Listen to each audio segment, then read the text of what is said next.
വയനാട് ഉരുൾപൊട്ടലിൽ കാണാതായവരെ മരിച്ചവരായി കണക്കാക്കുമെന്ന് സർക്കാർ. ഇതിനായി പ്രാദേശിക സമിതി ആദ്യം പട്ടിക തയ്യാറാക്കും.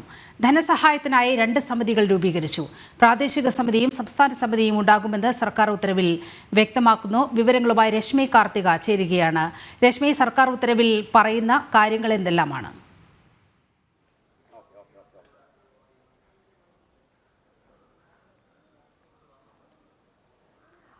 നീലിമ, പ്രധാനമായും 2 സമിതികളെയാണ് രൂപീകരിച്ചിരിക്കുന്നത്. ഒന്ന് പ്രാദേശിക തല സമിതിയും അതോടൊപ്പം തന്നെ മറ്റൊന്ന് സംസ്ഥാന തല സമിതിയുമാണ് രൂപീകരിച്ചിരിക്കുന്നത്. ഈ കാണാതായവരുടെ ആശ്രിതർക്ക്, അതായത് കാണാതായവരുടെ അവർക്ക് ധനസഹായം നൽകുന്ന കാര്യത്തിൽ എന്ത് തീരുമാനമെടുക്കും എന്നെ സംബന്ധിച്ച് വലിയ രീതിയിലുള്ള ഒരു ആശയക്കുഴപ്പം നിലനിന്നിരുന്നു. ഏതായാലും അക്കാര്യത്തിലാണ് വലിയ രീതിയിൽ വിമർശനങ്ങൾ സർക്കാരിനെതിരെ ഉയർന്നു വരുന്നൊരു സാഹചര്യം ഉണ്ടായിരുന്നു. ഏതായാലും ആ സാഹചര്യത്തിലാണ് ഇപ്പോൾ ഇതിൽ കാണാതായവരെ കൂടി മരിച്ചവരുടെ പട്ടികയിൽ ഉൾപ്പെടുത്തി അവരുടെ ആശ്രിതർക്ക് സഹായം നൽകാനുള്ളൊരു തീരുമാനം എടുത്തിരിക്കുന്നത്. ഇതിനായിട്ടാണ് സർക്കാർ 2 സമിതികളെ രൂപീകരിച്ചിരിക്കുന്നത്. അതിലൊന്ന് പ്രാദേശിക തല സമിതിയാണ്. ഈ പ്രാദേശിക തല സമിതിയിൽ ഒന്ന് വില്ലേജ് ഓഫീസർ, അതോടൊപ്പം തന്നെ പഞ്ചായത്ത് സെക്രട്ടറി, അതാത് പോലീസ് സ്റ്റേഷനുകളിലെ SHO ഇവരായിരിക്കും ആ ഒരു സമിതിയിൽ, പ്രാദേശിക തല സമിതിയിൽ ഉണ്ടാവുക. അതിൽ ആ പ്രാദേശിക തല സമിതിയാണ് ആദ്യമായി ആദ്യത്തെ ഒരു പട്ടിക തയ്യാറാക്കുക. ഇത് ഈ കാണാതായവരുടെ വിവരങ്ങൾ ഉൾപ്പെടുത്തി അവരുടെ ബന്ധുക്കൾ പോലീസ് സ്റ്റേഷനിൽ ഉൾപ്പെടെ പരാതി നൽകിയിരിക്കും. അതുകൊണ്ട് അത്തരത്തിലുള്ള വിവരങ്ങൾ ഉൾപ്പെടുത്തിയിട്ടായിരിക്കും ആദ്യ പട്ടിക തയ്യാറാക്കുക.